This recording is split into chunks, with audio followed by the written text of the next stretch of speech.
con toda libertad darle entrada a Pedro Cárdenas, oficial del Programa de Protección y Espacio Cívico de Artículo 19, esta organización civil internacional con capítulo México, claro, enfocada a la defensa de la libertad de expresión.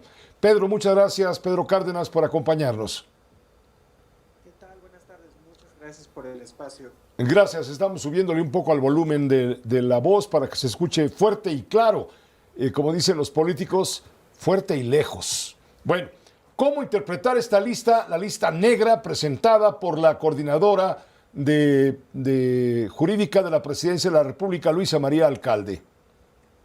Bueno, hay que considerar que no es la primera vez que administraciones de la 4T han generado estas listas.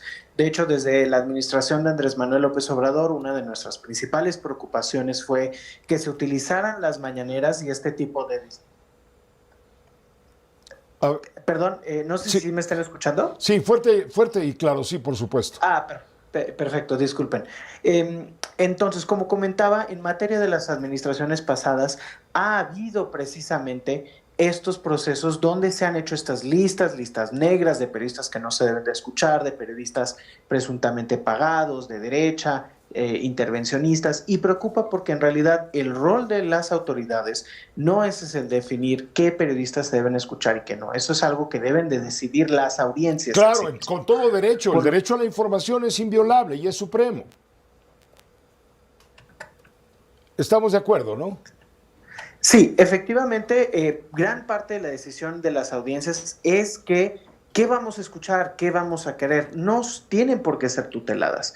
Una de las preocupaciones con este tipo de listados es que en un país como México, donde ha habido el año pasado 451 agresiones contra la prensa, es decir, un ataque o una agresión contra periodistas cada 19 horas, pues vemos prácticamente que estos discursos más bien justifican esta violencia contra la prensa, no abonan a una discusión plural, democrática, que es lo que se debe de generar. Las discusiones, las críticas, las opiniones no son ataques al gobierno, son parte de la vida democrática y las autoridades tienen que recordar que tienen un umbral mayor de tolerancia por los que tienen que aceptar el escrutinio público. Las autoridades no tienen por qué estar marcando cuáles son los procesos que se deben de escuchar. Entonces, Pedro, ¿cómo consideras este intento de intimidar a los periodistas y a los comunicadores, sobre todo en radio y televisión?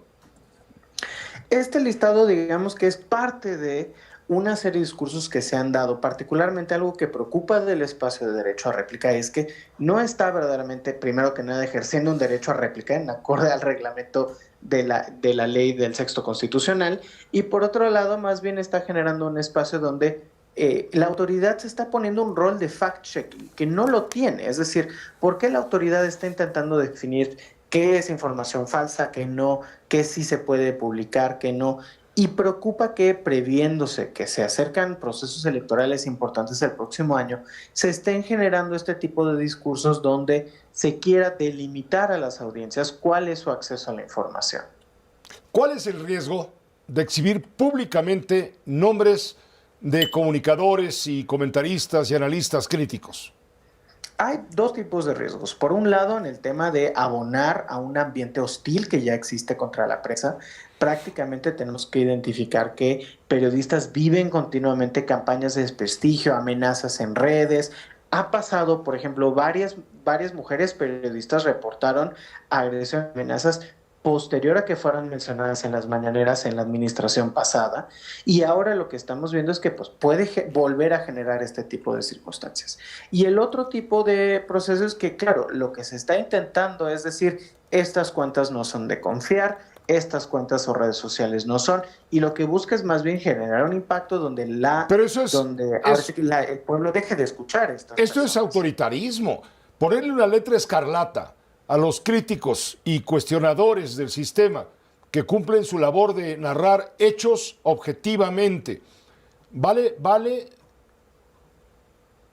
Son prácticas que no son democráticas y son prácticas que no están abonando hacia un ambiente plural y democrático de acceso a la información. Entonces, en este sentido, estas prácticas efectivamente son contrarias a los estándares internacionales y son contrarias al derecho no solo de libertad de expresión, sino de acceso a la información de toda la ciudadanía.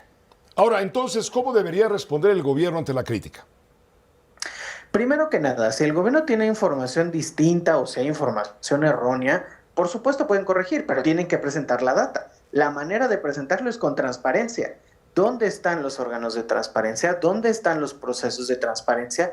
Para que cuando hay información errónea, el gobierno puede decir, miren, aquí están los datos. El problema es que no nos presentan datos. Simplemente dicen, esta información es falsa porque ya lo dijo la presidencia, o esta información es falsa porque ya lo dijo el encargado de la secretaría tal, ¿no? El otro tema, además de la transparencia, es que se tiene que reaccionar con diálogo, con argumentos. Es decir, por ejemplo, lo que se presentaba el día de hoy en el tema de derecho a réplica, que se decía, se encontró que hay mayor reacción en ciertos puntos cuando hay momentos clave. Pues sí, así funciona el ciclo noticioso, es normal. Cuando hay una noticia va a haber más tweets, así funcionan las redes sociales. Es decir, no es un descubrimiento real el que se nos está presentando. Lo que hay que resaltar aquí es más bien la autoridad tiene que abonar más. No se trata de quitar o reducir, al contrario, tiene que abonar, tiene que dar más información. Ellos son los que están obligados a rendir cuentas a la ciudadanía, no viceversa. Pero ¿hacia dónde vamos? Si en este momento los informadores, comunicadores, comentócratas, analistas, críticos o no críticos, de alguna manera estamos funcionando como contrapesos al poder, toda vez que han desaparecido los órganos autónomos que se abocaban a ese punto, concretamente el INAI, alegando que había corrupción en el INAI, que había partidos políticos ahí representados con intenciones de bombardear o de socavar los intereses del gobierno. Es decir, si se le buscan mangas al chaleco, se le encuentran, ¿no? El problema justo es que cuando ha habido, por ejemplo, se nos presenta que hay corrupción o se nos presenta que hay fallas o que hay errores en alguna institución. El problema es que no estamos diciendo, bueno, cómo la corregimos y cómo mejoramos esta institución, sino que estamos diciendo, elimínala.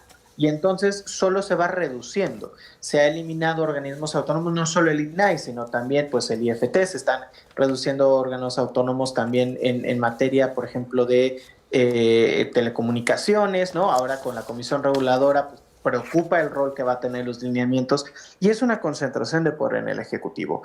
Ese tipo de concentración de poder es contraria a las bases constitucionales y al contrario también al ámbito democrático en el que debe de seguir existiendo México. Pues muchas gracias Pedro Cárdenas por estar con nosotros y escuchar el punto de vista de Artículo 19 en defensa de la libertad de expresión. Al contrario, Pepe, gracias a ti, un saludo a tu equipo y a toda la audiencia. Muchas gracias igualmente a todo el equipo de Artículo 19.